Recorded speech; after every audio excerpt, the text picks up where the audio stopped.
What's up, TFA fans? A lot of you guys are new here. A lot of you guys are family. You guys have been coming here for years, supporting these guys, and I thank you for that. Without further ado, I'd like to thank, first of all, the California Athletic Mixed Martial Arts Organization, Camo.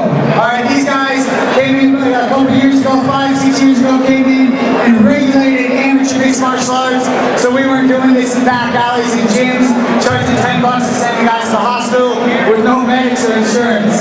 So we get in here, guys, remember, all these warriors that are about to step in this cage are amateurs. None of these guys tonight are getting any money for this. They're here to get better, to teach each other, and to entertain the hell out of everybody here. So I want you guys to keep that in mind. And without further ado, I bring to you the biggest mouth, the pioneer, the first mixed martial arts organization sanctioned in the state of California, the biggest mouth in MMA, the TFA founder, Tfa Xxxi! Let's get on your feet, these players, let's go! Hey, you're on your feet, let's bring these players!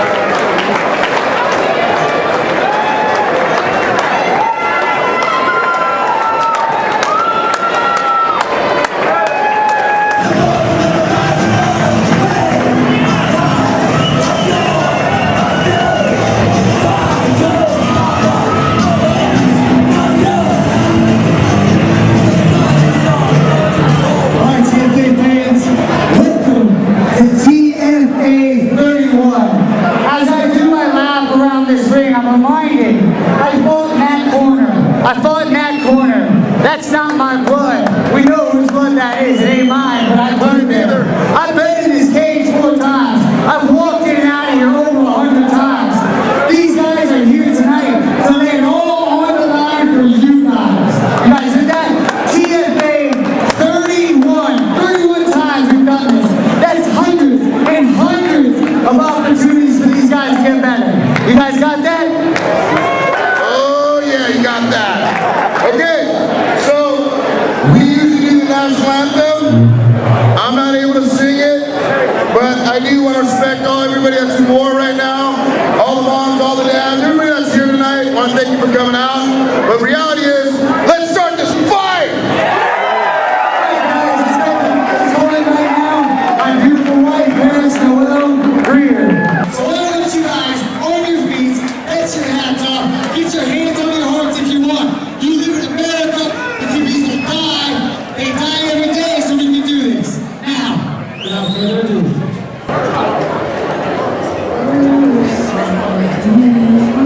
See,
How's it going? My name is Daniel Vasquez. I represent both Systems Training Center over with Ian Harris and Team Victory over with Crew Rod McKeever.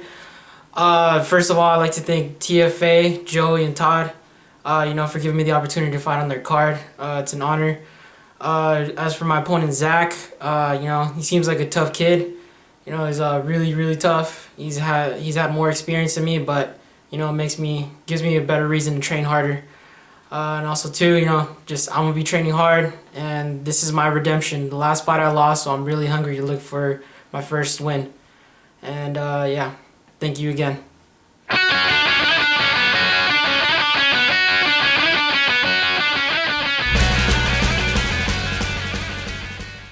How you doing? This is Zach Haddad. I fight out of LA and Bakersfield. I fight under Sugarfoot Training Center and Bakersfield Jiu-Jitsu. My coaches are Peter Cunningham, John Washington, Matt Baker. I'm 0-2, but I'm ready to fight. I'm ready to take a win. I'd like to thank TFA for giving me the opportunity to fight. I'm going to win 100%. I'm ready to go out there and kill it.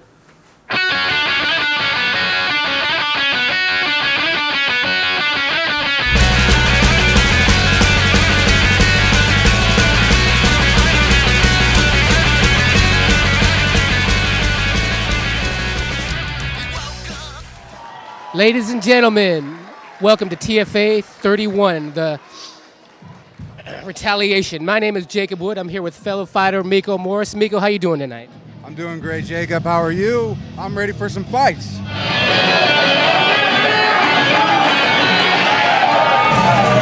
right, TFA fans, in the red corner, standing 5'5", 125 pounds, he is a Muay Thai specialist, System Training Center, trained by and managed by Ian Harris. Give it up for Daniel Vasquez. Yes, Miko. Todd Meacham has lined up 8 exciting cage fights for you tonight. And right now, one of the first fighters is coming out. Can you tell us a little bit about him? Well, I can't see from my vantage point. Daniel Vasquez against Zach Haddad. Yeah, Daniel's going to be in the red corner. He's 0-1 right now. He's been training a couple years, but he said he's been working on his aggression. He's been working on more technique. So I'm standing here with Danny Vasquez. Danny, you're about to make your debut for the TFA. How do you feel about that? I feel really good. The weight's good. My cardio's good. Everything's good about me. It was a fun training camp. Learned a lot. So feeling good right now.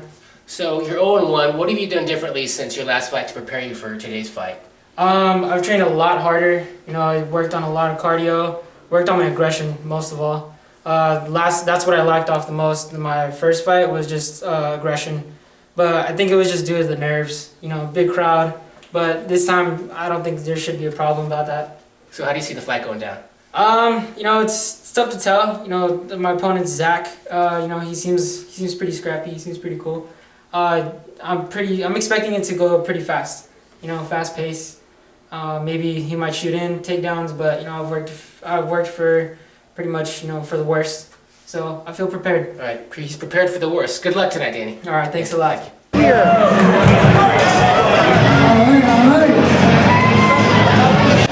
His opponent, fighting on the blue corner, he stands 5'4", 130 pounds, is a kickboxing specialist training the Sugarfoot Training Center. Give it up for Zach Haddad. Zach Haddad, 0-2, coming in looking for a win at Retaliation. What an ample name for this kid. It's a good point. He's 0-2. He's hungry. I could see it in his eyes when I did my interviews with him. Any fighter that's 0-2 is looking for that first win. That's the great thing about these amateur fights. All these kids are hungry. Zach is 24 years old. He's been training 2 or 3 years. He was very focused when we were interviewing him, I remember. He also was, Zach also was a high school wrestler. He considers himself kind of more an all-around athlete. He trains out of Bakersfield, so he's come quite a distance to be here tonight. So I'm standing here with Zach Haddad. Zach, you're making your debut with the TFA. What's going on in your mind right now? I'm just excited to fight. I'm ready. I've been training pretty hard for this fight, so I'm ready to kick some ass. So you're 0-2. What have you done since your last fight to prepare you for today's fight? A lot of grappling and just been working on my striking a lot more, and that's pretty much it. What do you feel your strengths are? My strengths, all around. I'm good all around. If he wants to strike with me, I'm comfortable at that. If he wants to take it to the ground, I'm willing to do that too. And how do you see the fight going down tonight? You're going to have to see. I don't know until it happens. All right. Good answer. Good luck tonight, man.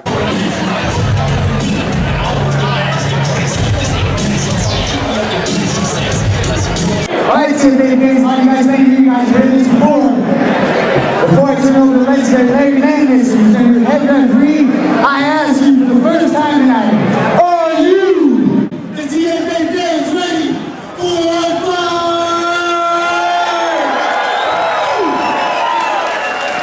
Well, here we go, ladies and gentlemen. We have Daniel Vasquez in the red corner versus Zach Haddad in the blue corner, and they are fighting at 125 pounds. Yeah, both these guys just coming off a loss. I mean, Retaliation couldn't be a better name for these two. They're going to go at it, and I know they're hungry. Good point, Miko. Here we go. Let's see. One thing that's great about this weight class is these guys are in such great shape. Look at the athleticism and the quickness that they bring that you obviously are not going to see in the heavier weights. So look for a lot of explosiveness, a lot of takedowns, and here we go with the first takedown of the night, although I can't tell who it is. Nice shot for the leg. It looked like Zach is on top, out of the blue corner. He wants to give a shout out to the Diaz brothers for helping him find his way in the fighting world. He's very well-rounded, very focused.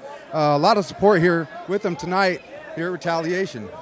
Yeah, good point. He did want us to point out that he got his jiu-jitsu experience from the Diaz brothers, and it looked like it paid off because he has taken down Daniel and has looked like he's in half guard with him right now. But being in the half guard is okay because you can still rain those blows down because you have the leverage. You just got to be careful not to get his weight too far up because he will be swept by Daniel if he doesn't keep his weight down on top of him. You know, being on the ground, being on the bottom doesn't always play to your advantage, but I think he can probably breathe a little bit easier, I would say, at this point, wasting a little bit less energy. That's a good point. What Daniel's got to do is get to the cage, trying to use the cage to get up, and make sure that he's not flattened out. When you're in the half guard on the bottom, what you don't want is to have your back because you can't move. What you've got to do is try to get to your side, get some leverage, get those underhooks, or try and sweep the guy who's on top of you because you just can't sit there and get hit forever. So this is a good beginning for Zach. He came out strong, and he's managed to hit him, but it does look like the tide is turning a little bit. Daniel is up, and now is in a guillotine show. Yeah, he's in the guillotine. These guys are both going to go for a while. There's the mark. Another nice takedown, but Daniel seems to have control right now. Oh, and there's... Yeah, I'd say Daniel controlled the majority. Zach controlled the majority of that fight. He took down Daniel, kind of quartered him in the half guard, hit him. I think there was a reversal there at the end. I couldn't quite see from my end where Daniel had it in the guillotine, but I think Zach kind of powered his way out of that. You got to be careful with those guillotine chokes because those things take out a lot of energy from you if you don't land them right. So when I do them, after 5 or 10 seconds, I try to switch to something else. Well, he's also scoring points by locking on a hold like that and keeping it till the end of the round. Let's see what the judges have to say, and let's check out these the ring girls. Yeah, they've caught my attention as well. Looks like there's a couple new girls here to mix things up, which is always nice. So obviously one of the reasons people come to these shows is to look at the fighters first and foremost, but the ring girls is probably a close second, and we've got a great lineup of girls that they always bring to the TFA. And that was a kind of an exciting way to start off the first round with these two guys. So let's see what they got in the second round.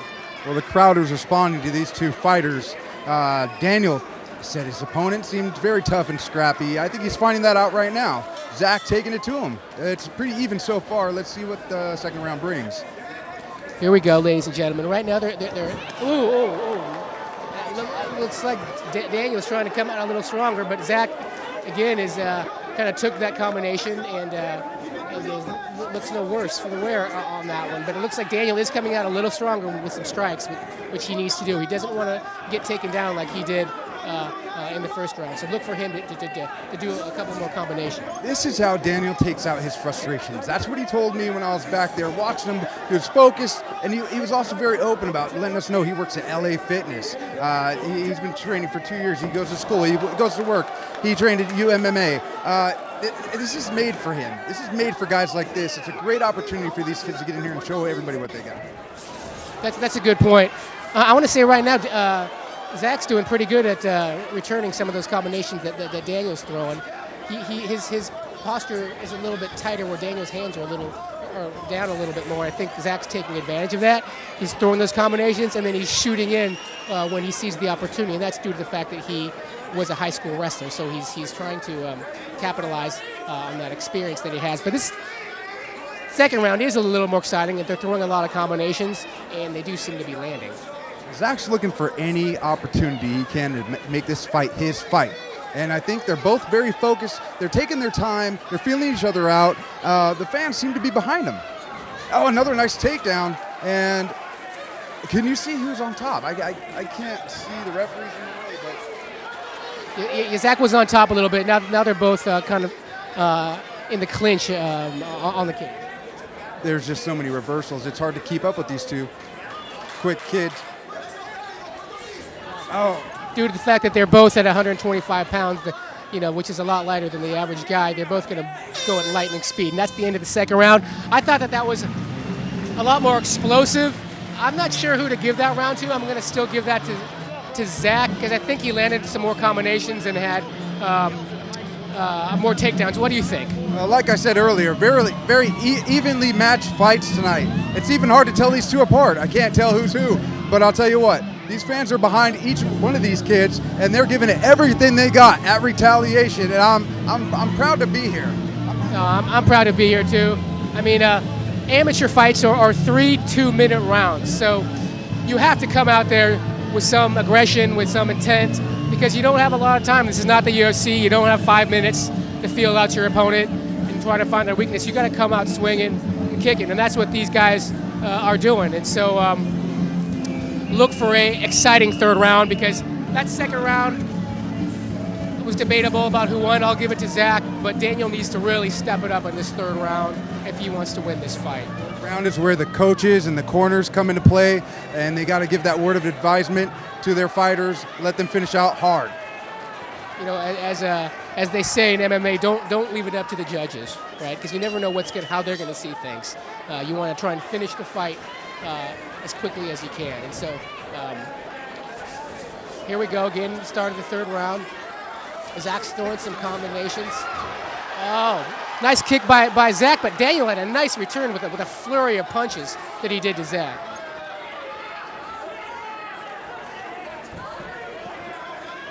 Just waiting for that perfect moment to throw that haymaker to try to end this fight. Oh, another nice kick, blocked. They both got their hands up. They're both just letting the other one make the mistake. They're not gonna zoom right in and try to get caught in another zero. They want to win. Yeah. I mean, they're both coming out a little hesitant, but looking for that opportunity, that opening, or that angle, really, for them to do a combination or a takedown. Now, looks like Daniel tried to kick Zach, and Zach, being the wrestler, took advantage of that. But, hey, Daniel's back up again. Now they're in the clinch on the cage. So they're in a 50-50 position. What Daniel's got to do is get his back off the cage and reverse Zach somehow. And he is doing that by throwing knees. Once you get those hooks in and you get caught against the cage, a lot of times fighters don't move from that position. These guys are keeping the fight going. They're keeping it alive. They're throwing kicks. They're throwing punches. These guys want to win, and that's why we all paid good money to be here, right? Yeah, exactly. And, another takedown by Zach. I mean, takedown after takedown. This is a takedown clinic tonight by him, and that's due to his wrestling background. And what he's done very impressively is anytime Daniel has thrown a combination, he's found the timing right when the kick, when his leg was in the air, or at some time to shoot in for that takedown. And that's what a good wrestler does. And these guys are bringing it from the fences here. These guys are hauling back and really trying to knock each other out, it seems.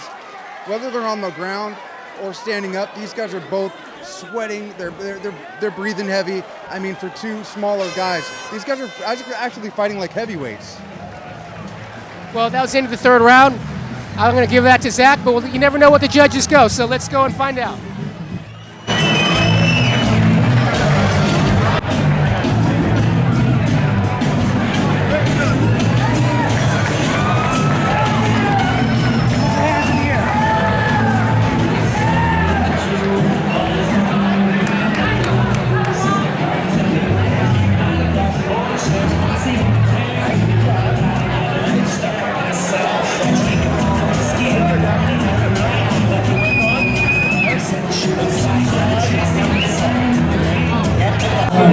Alright, let's get these guys in there, guys. How's that for an opening round, guys? These guys gave it all. Hey guys, great fight. Hope these guys learned a lot. Your winner, fighting out of the blue corner by unanimous decision, Tfa Xxxi.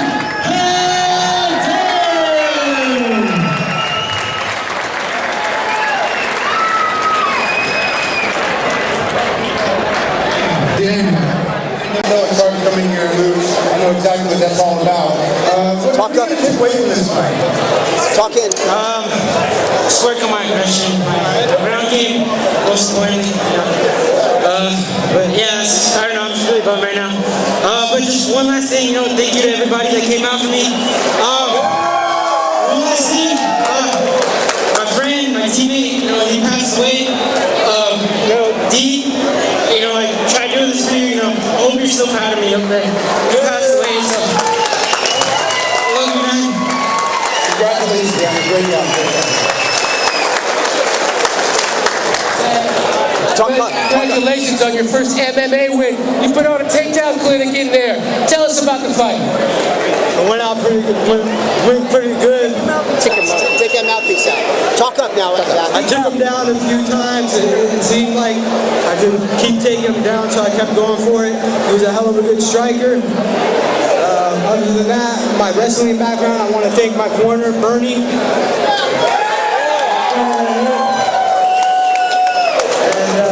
Thank you guys for coming out. Again, congratulations on your first win. Give it up for Zach.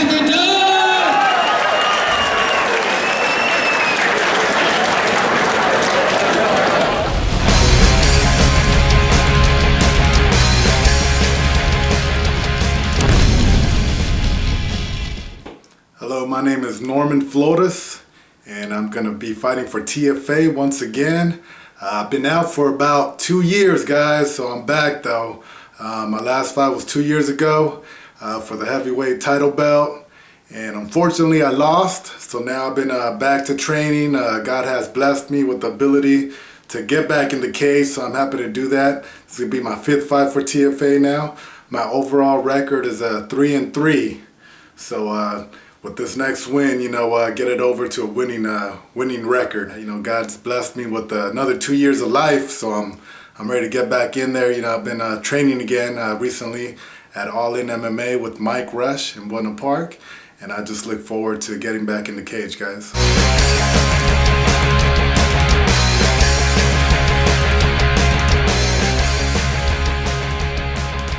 This is Logan Hooper. It's my second fight with TFA. On my last one. Hoping to have the same outcome this time. I'm training a lot. Hope he's ready to put on a hell of a show for the fans.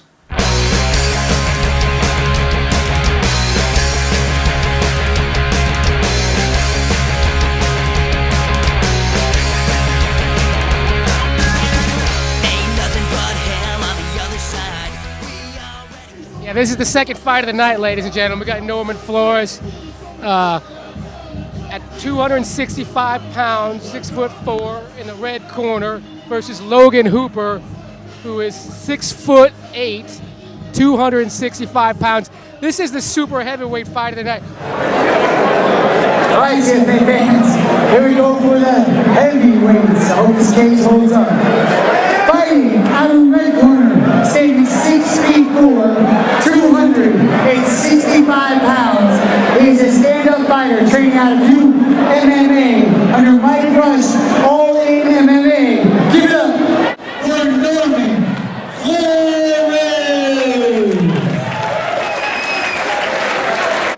Norman Flores coming in out of the red corner.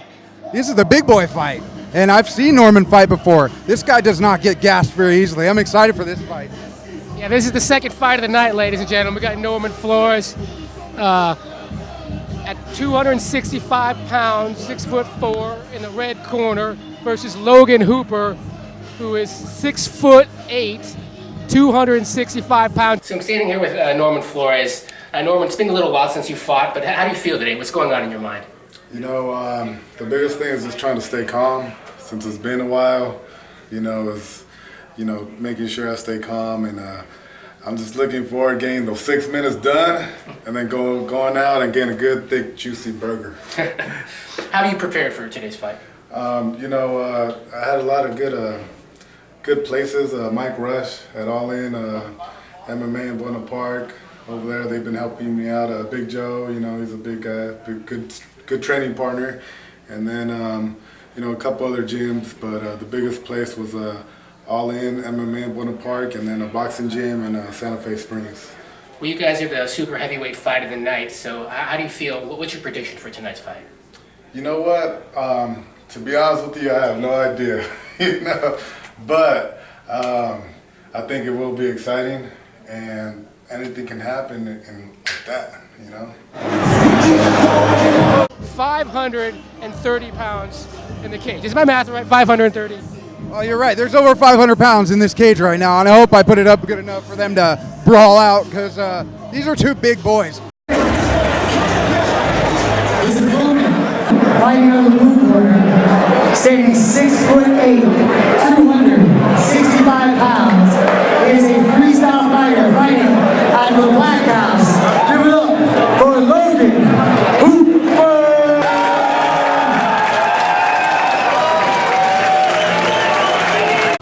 Logan Hooper, huge, 6'8". He's 1-1. He fights out of Black House. Which Black House was that? Fights out of the Black House in Gardena. His manager is named Bo Hirschberger, someone who I've met several times at the Black House. He's a well-known trainer. He also fights as well, so he's got great instruction. And Logan had a great fight, his last fight. He's only been training for 1.5 years, and I do know that he wants to go pro at some time, but he seemed to me like a very serious, focused person. So I'm standing here with Logan Hooper, and Logan, this is your second fight with the TFA. You had a great first fight. How have you prepared differently from today's fight versus the last time you fought?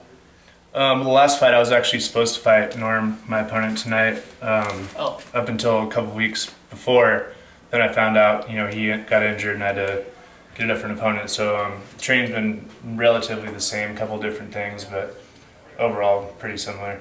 Well, what do you feel your strengths are? Probably my grappling. The grappling? And how do you predict tonight? What do you see? Do you want to start standing up and see what happens, or do you want to go straight to the ground? I mean, obviously, you know, you got to set up your takedown, so, you know, probably stand for a little bit and, you know, see how that goes, and if I need to, you know, shoot for a takedown. All right. Well, you proved yourself last time, so good luck tonight. Thank you. Yeah, he's only been training 1.5 years, but I'll tell you, if you're standing next to this guy, you're not going to want to fight this guy if he's been training for 2 months. Okay, his favorite movie, Natural Born Killers, and that, I got to say, he is a natural born killer, just by the looks of him.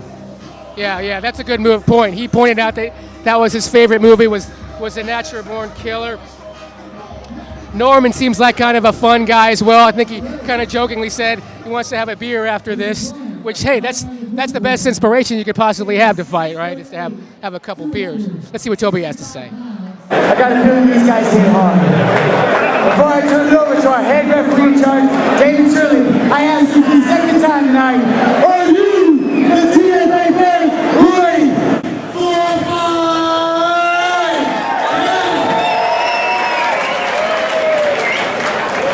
Shit, I can get hit. We didn't get a chance to talk to Norman before the fight. He was so focused, stretching, and just getting his mind right. There was no words from Norman. I didn't want to even approach him. Yeah, that's a good point. I didn't even. He looked like he was on a mission, and not to be bothered, and not to be talked to. It reminded me of that kickboxing movie with Van Damme. I remember he was doing the splits, and he got really irritated when people would his partner started talking to him while he was meditating. I think. Oh, here we go. Here's the fight starts. Logan's going for an immediate takedown, but it looks like Norman has underhooks. Now they're both in the clinch, so they're both really in a 50-50 position. Although, nice roll, and Norman managed to land on top. To his credit, well, it looked like Logan had the initial advantage. I think the year-and-a-half experience might be showing. It's been 2 years since Norman stepped in the ring. I was there for that fight. This guy does not run out of wind. He's so big, but it's amazing how long he can go. I mean, it just never ends with these guys. And this for a heavyweight fight, these people are gonna get their money worth. You know, you figure at this size, if you're on the bottom, that's a lot of weight to have somebody on top of you. It's not easy. It looks like Norman has him in the side control. Has both arms in front, and he's holding him down, utilizing his weight to keep Logan down. Logan is using the cage to try looking for leverage to try and push off the cage so he can get out of that position, because you don't want to stay there for too long. It doesn't look like Norman is hitting Logan, though, which is a little strange when you're side control. Maybe Logan has his hands pinned so he can't. If I'm in Norman's head, I'm thinking, let's keep this big boy down. Let's let him fight. Let's let him waste his energy and just rest on top of him. Why not? It looks like a good strategy to me. The ref stands him back up, though, and now we're back up. And I think both these guys kind of want to see what each other have. They're feeling each other out with... Yeah, the ref did the right thing. I mean, that could have gone on for the whole round if they didn't get up. They're feeling each other out. Now Logan's throwing some knees, which, God, has to hurt. And here's the 30-second tap. And now Logan's trying to throw some blows to the body. And now the round ends. I'm going to give that to Norman just because he took down, not the most exciting round, but with super heavyweights, it's never going to be that explosive typically. But I'm going to give that to Norman because of the takedown. What do you think? The impressive thing was when Logan went to go for that immediate takedown, Norman came in, wrapped the hooks in, and rolled right through on top of him like he was a middleweight. Yeah, I thought Logan was going to have to get the advantage when he bounced him off the cage, but Norman used that momentum and reversed him again when they went, and so he wound up on top, to his credit. So although we didn't talk to Norman, he said his style is stand-up. He also obviously has some kind of ground experience for him to be able to do that. You just don't do that by accident. That comes from experience and knowing and having that movement. So we'll see if both these guys, you would think that at their size they'd be striking a little more, but they seem to be kind of doing like the first fight, throwing out a combination and then going for their takedowns. Exactly. I mean, that would be the plan if it was me. It's surprising that these guys haven't really shown each other what kind of chins each other have, right? I mean, I would be throwing for the fences. If I was Logan and that big, I would throw a punch and see how he reacts. See how Norman reacts to a big punch from a big guy, because I don't think Norman's ever faced a guy quite this big and tough. Yeah, that's a good point. I don't think he has either. The punches I've seen so far have been small. They've been to the body. They've been at a very close range, so it's hard to get the leverage to do some damage. Although Logan is doing a great job with his knees when he has Norman in the clinch. Those knees got to be somewhat devastating. I know I can only take a couple of those and then I'm already on the ground. But Norman's going to have to do something to get out of that corner. When those two hit, looked like that whole cage was shaking. Oh, there he goes. Nice punch from Norman. And then a nice, there we go. Ref stoppage. Wow. Wow, that did not take it.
fans, let's go. We got a clear decision on this one.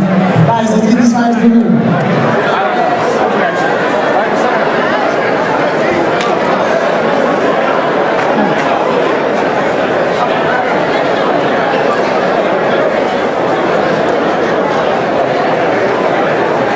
TFA fans, got a pretty clear winner. Your winner with assistance from the fence by TKO, 49 seconds into the second round. Give it up for Logan!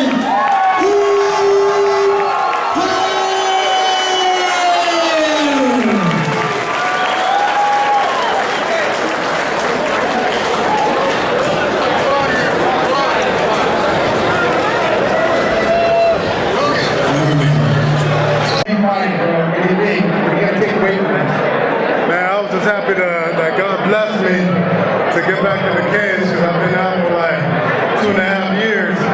So even though I lost, I just thank God that I'm alive and living for Him, you know? I've seen you fight before, and you have a long win for a big guy. How strong is this? I think anything else is just more, it's really big, you know? Really big, really fast. Hey, you're going to take something away from this. You're a big, strong guy, and I hope to see you soon again. Come on, Jacob. Todd's going to get him. Hold on. Okay, so Logan, you've had 2 big wins here lately with us. Totally stoked. Hold on, Joe. Mike Rush. And Joe. Can we talk for a minute? You are our current super heavyweight champion right now, Big Joe. You plan on turning pro before our next show. If you don't, I'd love to have you fight Logan here. Anybody you can bring out here, man, I'm gladly fight them. You've always given me an opportunity to fight. You've always given me the, great fights here. Anyone, like you said, if I don't go pro, man, I'll fight him. I'll fight anyone else who wants a shot. That's simple as it is. There it is. That's a scary thing with a big guy like you. Logan, how do you feel about that? Love to fight for the belt. Joe's a pretty tough guy. I didn't see too much of his fight last time, but finished the guy pretty quick, so it'd be a good challenge for myself. And also obviously would like to fight for the belt. Bo, how do you feel about that? I'm thankful for any opportunity you give any of my fighters. We love it and we appreciate you. I appreciate you, Mr. Hirschberger. Yes. I just want to say one more thing. The show's just started. That was a great fight. I just want everyone to give these guys thanks. Everyone who's stepping in this cage, man. These guys train hard. These guys come out here, fight in front of all these people to entertain. We're here to entertain you guys all. We're here for you. So just let them hear it when you guys are up.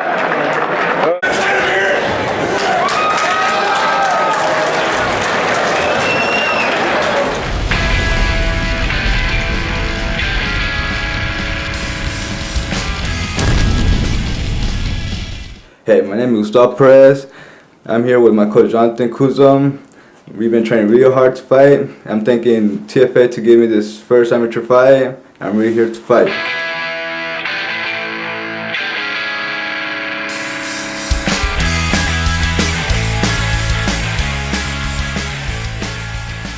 This is Colton Alford. I train from where champions are made. My coach is Hector Pena and Peter Cunningham. We've been working very hard for our for this upcoming fight, and I also want to thank Todd for giving me this wonderful opportunity to get my career started under TFA, and I'm really honored to have this opportunity. And I want to thank him, and I don't care who they put in there. I'm ready, and I'm ready to bang it out.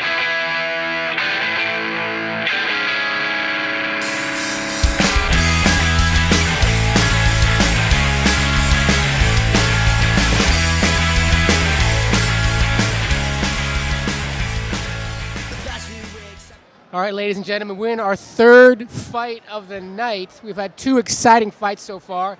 Fight 3 is Gustavo Perez in the red corner, who is fighting Colton Alford in the blue corner. 17 years old, Gustavo Perez, 17 years old, freestyle fighter from LB Fight Zone. He's trained for less than a year. He's been in jiu-jitsu tournaments, and he's excited. So I'm standing here with Gustavo Perez. Gustavo, this is your first fight, your first MMA fight. What's going through your mind right now?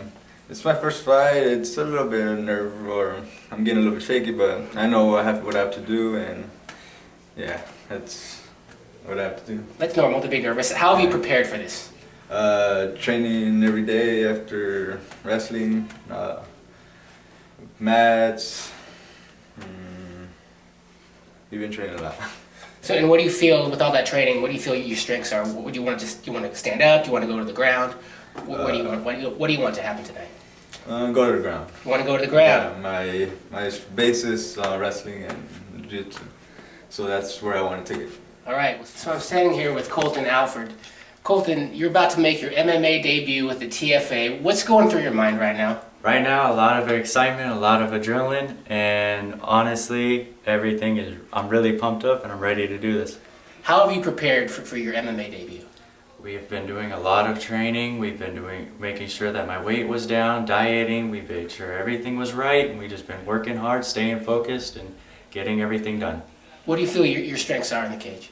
Honestly, my strengths are probably my stand-up and I believe my footwork, but I'm really confident to go in there, and I'm just ready for whatever's ahead. Good. Out of the blue corner, Colton Alford. He's trained for 3 years. He's a wrestling fan. So obviously, I'm a fan of the blue corner right now. Okay, so I'm gonna let you guys go. Do your thing.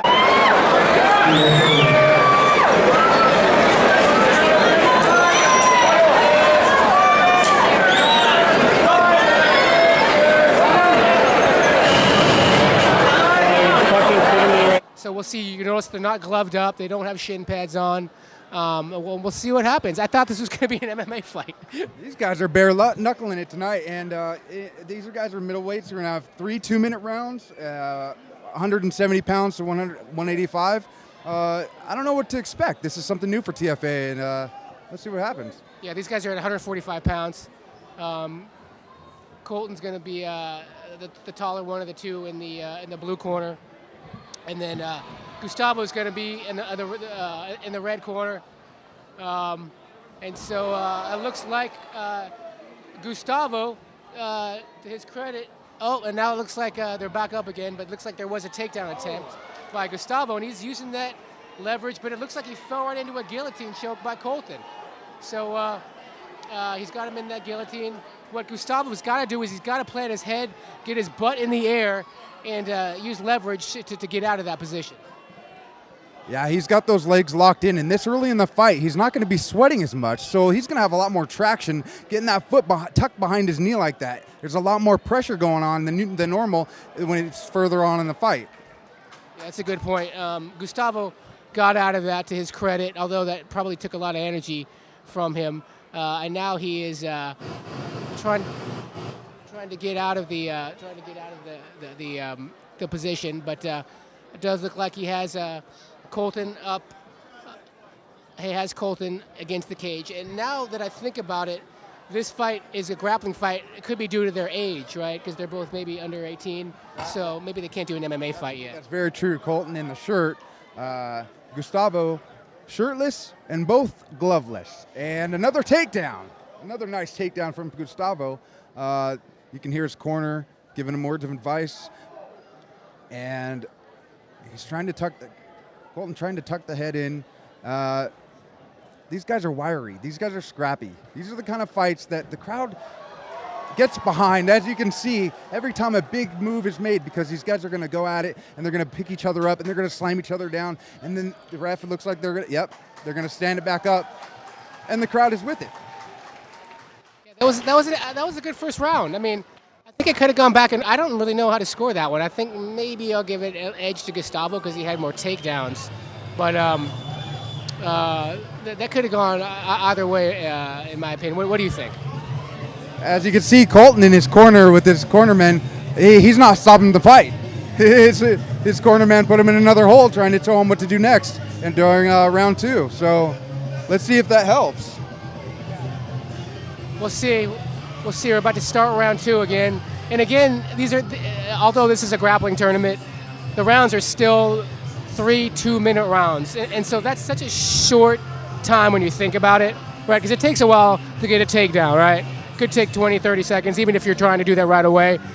And then when you take someone down, you got to pass their guard. If you're in their guard, you got to mount them. It takes a long time. So it forces these fighters to be more explosive because you just can't wait, especially not in a grappling tournament. That's a great point. That's a great point. So these guys have to put the hurry on whatever they're going to do. It's most likely going to come down to a ref's decision unless these guys are able to throw punches or kicks. I mean, they're not going to have a knockout. So unless it's a submission, this fight's going to end in a ref's decision, which you don't want to happen.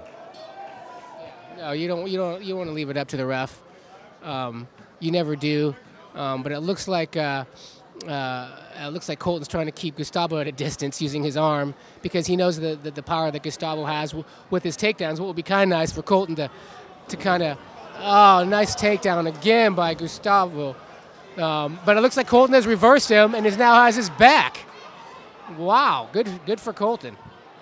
These guys both look like a couple of pros, and they're at their age. It's very impressive to see. Their camps must be proud because it's a toss-up right now. It's still early in the second round. Every time Gustavo or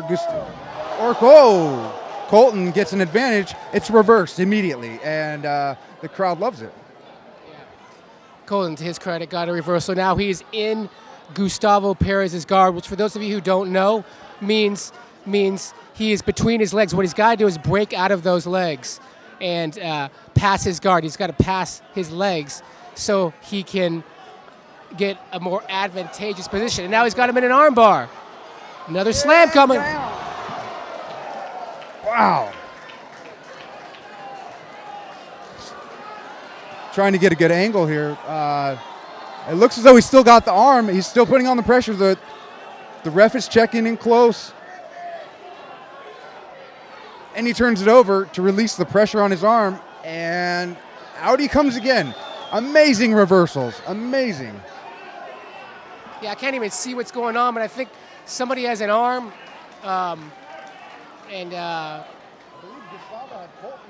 Yeah. I can't really tell what's going on. I don't really have a view, but it looks like I can't even see, but the fight's going back and forth regardless, and it looks like Colton is yes of limbs, and that ends the second round. Come here.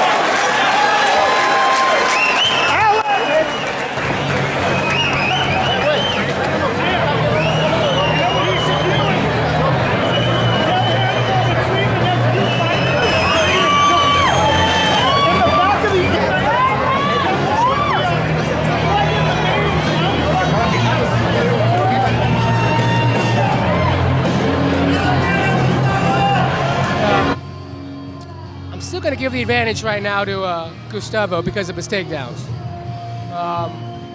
So we'll have to see what happens. But they got to make it. Whatever happens, both fighters need to make something happen in the third round. I believe Colton's going to have to do something big in this round to make the judges favor him. He did have his arm caught up in an arm bar, and Gustavo definitely has some power. Even though he's lacking in height, he gives away about, I don't know, how tall was Gustavo? Did you get that information? I think he's about 5'6" or so, based on when I was standing next to him, so a little bit shorter than me. So he gives up about 6 or 7 inches. But in the grappling world, that doesn't really matter, right? I mean, it doesn't really matter if you're taller. I mean, it can be actually more advantageous to be a little shorter at times. Not once you get in close. That's where and also when you're on the ground, and they had a crazy web of limbs. I couldn't even tell who's belonged to who, but now we're up against the fence, and Colton's defending, trying to get his headlock cinched in, and both men are now, they're pacing themselves. They're waiting for that opportunity to take the fight, and down they go again. Yeah, here we go. It looks like Gustavo has a, is it an arm bar? On Colton, I can't really tell, but it's going back and forth, takedowns, reversals, and it looks like now Colton's trying to pass his guard, which means get past his legs so we can get a more advantageous position to ideally put knee on belly, to mount, to be in a position where we can score more points and hopefully submit Gustavo. But now they're back on their feet again. I think everybody's impressed with how young these guys are. They are putting on a clinic in here right now. It's as if they're as comfortable as they would be back at Ware Champions in the LB Fight Zone. They're not in front of a capacity crowd at TFA Retaliation. They're comfortable in there, and you could see it. It's shining through, reversing every move that each one of them has. And we went into the blue corner. Colton, his camp immediately surrounded us. They were tight-lipped. They didn't want any information getting out. They had a plan, and that's what this fight is all about right here. It's trying to establish a plan and know your opponent, and I don't think these guys know each other very well, but it's like they're dancing in there. Yeah, that's a good analogy. They're dancing, and it looks like, I can't quite tell, but maybe Gustavo is in Colton's guard. That's the end of the third round. Let's see what happens.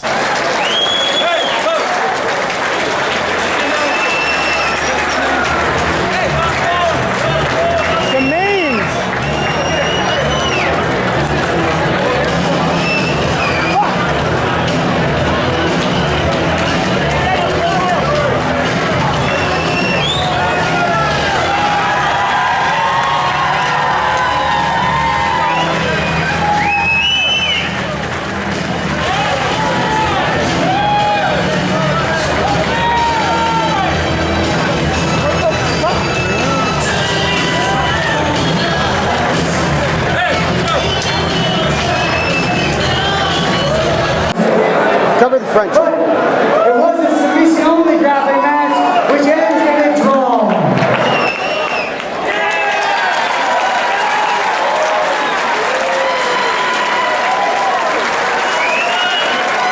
Tim, what happened? We didn't do it. You're amazing. Now you can ask the most challenge. Awesome. Come here, baby.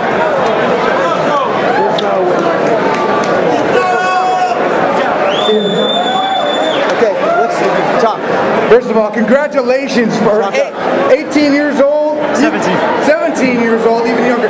You guys are so impressive in here. What would you like to say to the fans? I would like to say to everybody tonight, thank you for coming, and I want to thank TFA for giving me such a wonderful opportunity. Can I get a hell yeah? Hell yeah! Jacob.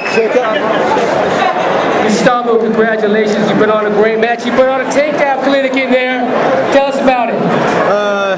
That was the game plan, just take them down over and over and see which one of us got tired. He was really good. You want to thank anybody? Thank you to my coach, to my parents, to my friends that came here to watch us. Thank you very much, and yeah. Incredible performance by a 17-year-old. Give it up for Gustavo Perez!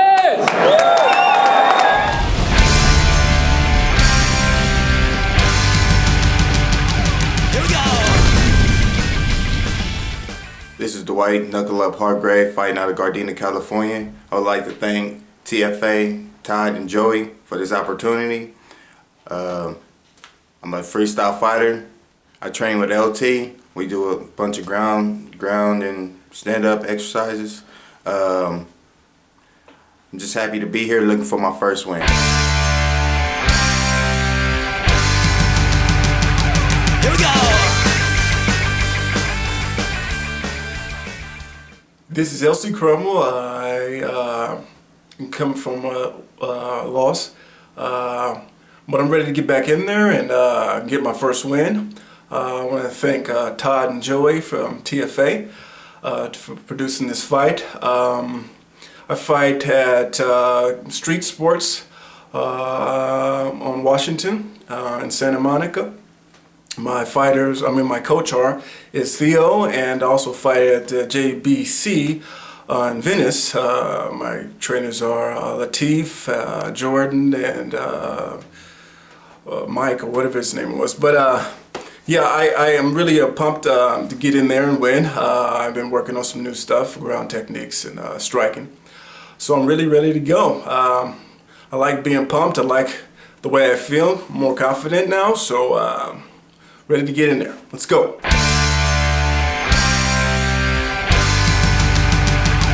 Here we go.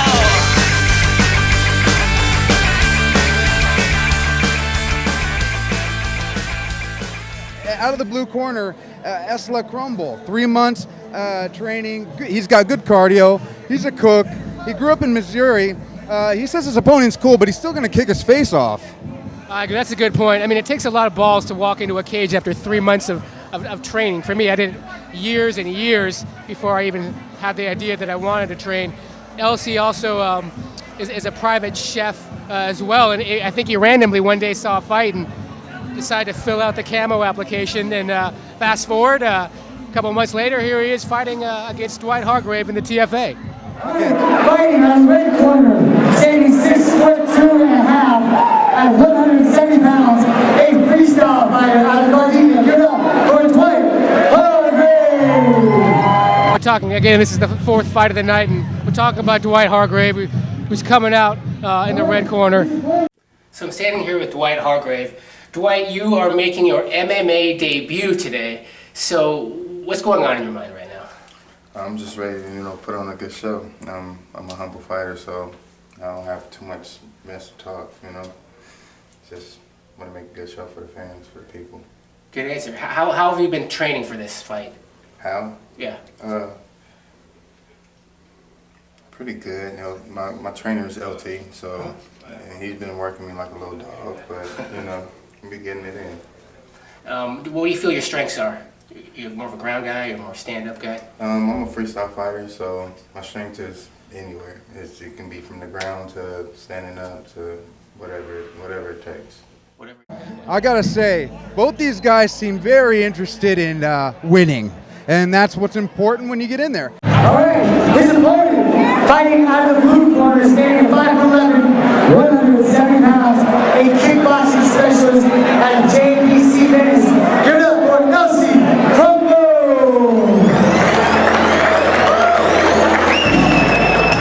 Knuckle up. Simple as that. Talk to his corner, LT. He's looking to go pro. He played football. He was a DB. He was a receiver. He's quick. He's agile. He's from the streets. He wants to fight. His corner's going to teach him those intricate details in getting in the cage and putting his talent to work. So I'm standing here with LC Crumble. Today's the day of the big fight. What's going through your mind right now? Get in there and, feel much relaxed, see how the guy's strategy is, see how his feet work is. Mostly striking. Striking, if it gets tough, he's too good at that, I'm going to take him down and ground and pound. So you feel, what are your best strengths in the cage? My best strength is strategy, fighting, striking mostly, see where the guy's foot technique is, and taking him out, getting him overwhelmed. It's LC, who already wins the title of probably the most ripped guy here tonight, so but he's got quite a physique as he's been working at the gym quite a bit, but this should be an explosive fight. Hey, physiques get knocked out too. Goes back on, these guys keep punching each other in the face. Without further ado, without hurry, turn it over to your head referee in charge, Larry Landis. I ask you for the fourth time, are you the TFA fans?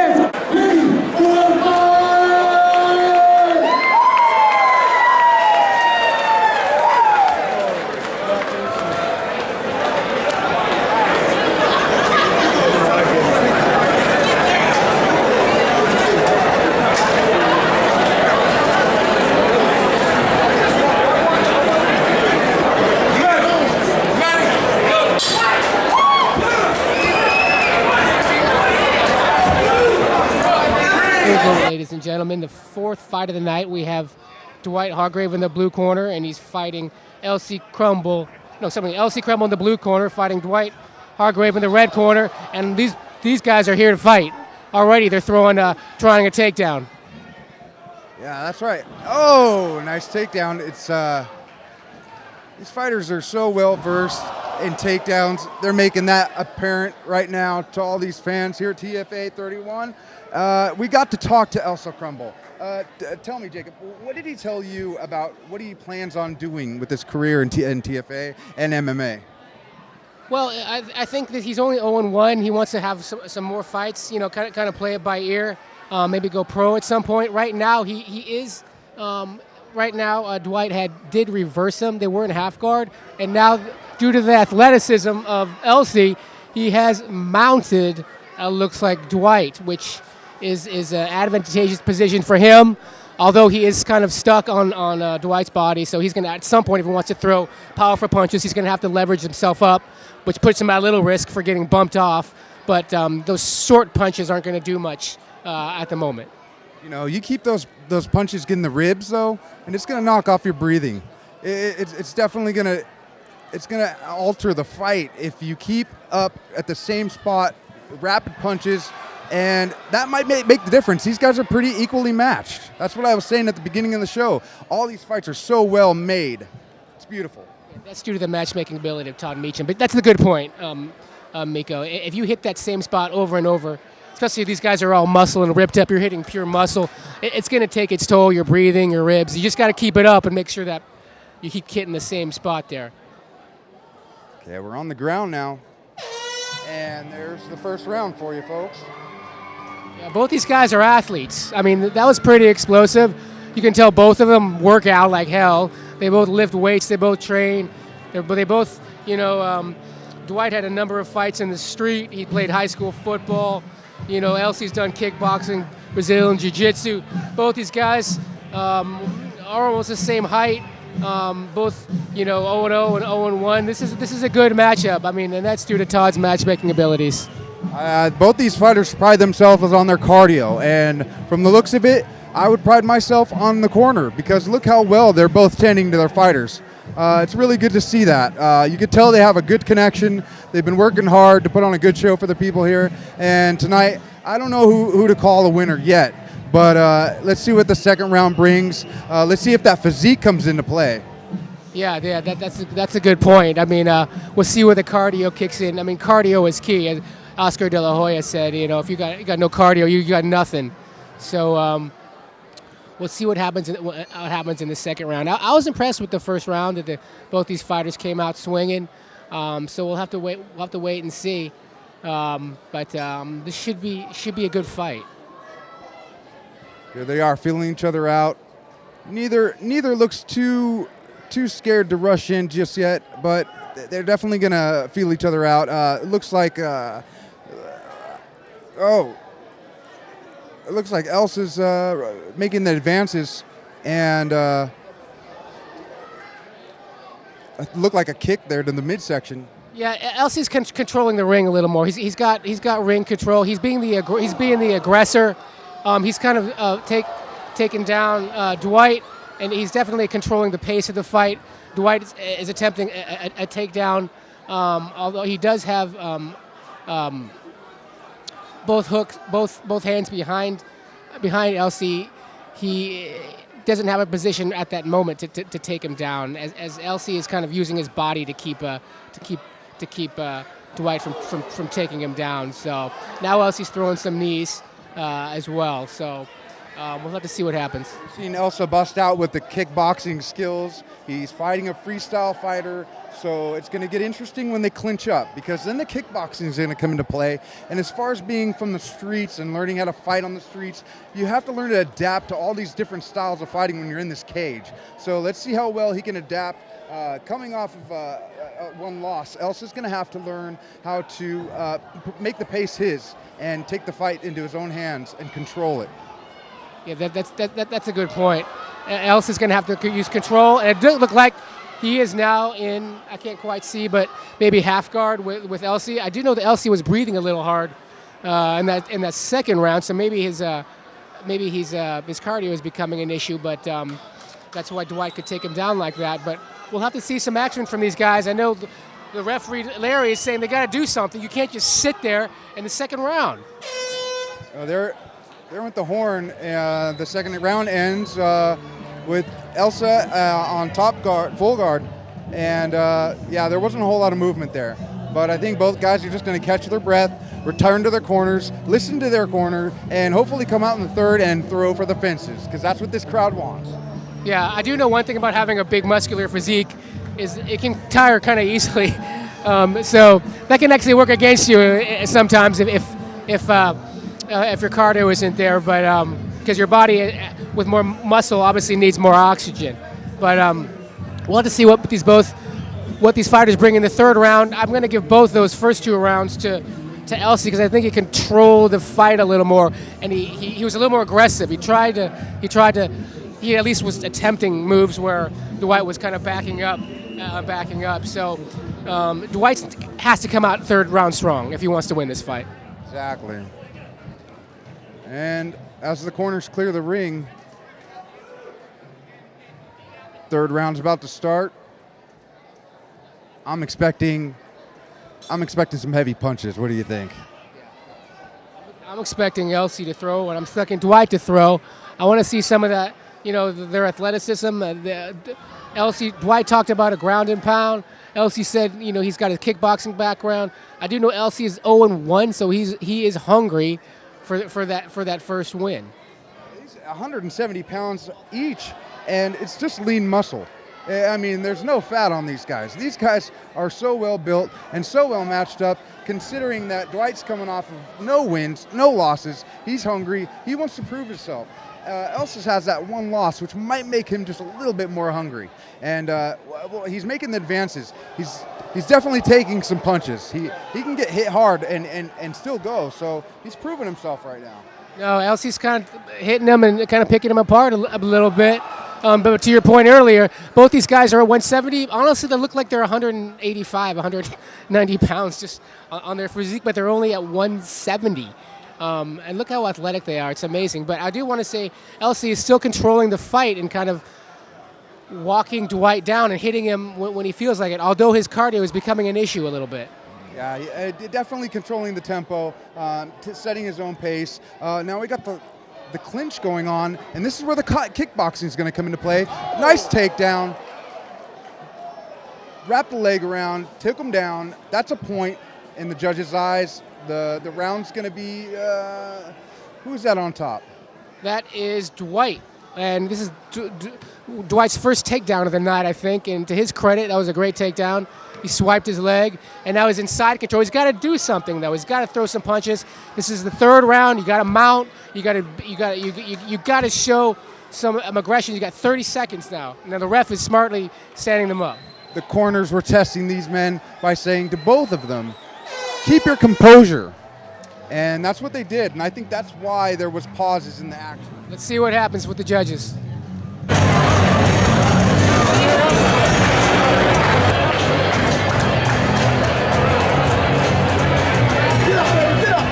Get up. Get your hands up.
Judge number 1 scores the fight 29-28. Judge number 2 scores the fight 28-29. Judge number 3 scores the fight 27-30. Your winner, fighting out of the blue corner.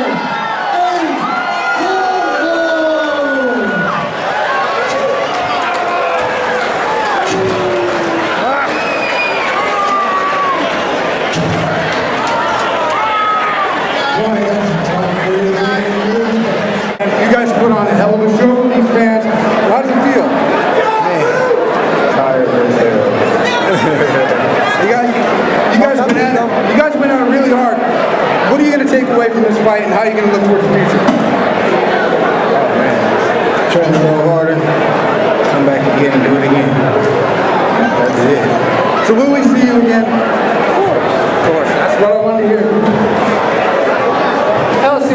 congratulations. You dominated for the majority of the fight. You had ring control. You kicked him at ease using your kickboxing skills. Give us your thoughts on the fight. I thought it was a really good fight. I went out there kind of tired after throwing so many punches and trying to find my range on the guy. But I had a good fight. I knew that I was going to get him because he seemed not very aggressive. So I knew how to pick my shots and knew how to box him out. So I definitely had an advantage. Are we going to see you again at TFA? I hope so. Going to train some more in my classes and everything and work out my stamina. But yeah, I definitely love to come back. All right, we'd love to see you again. Ladies and gentlemen, give it up for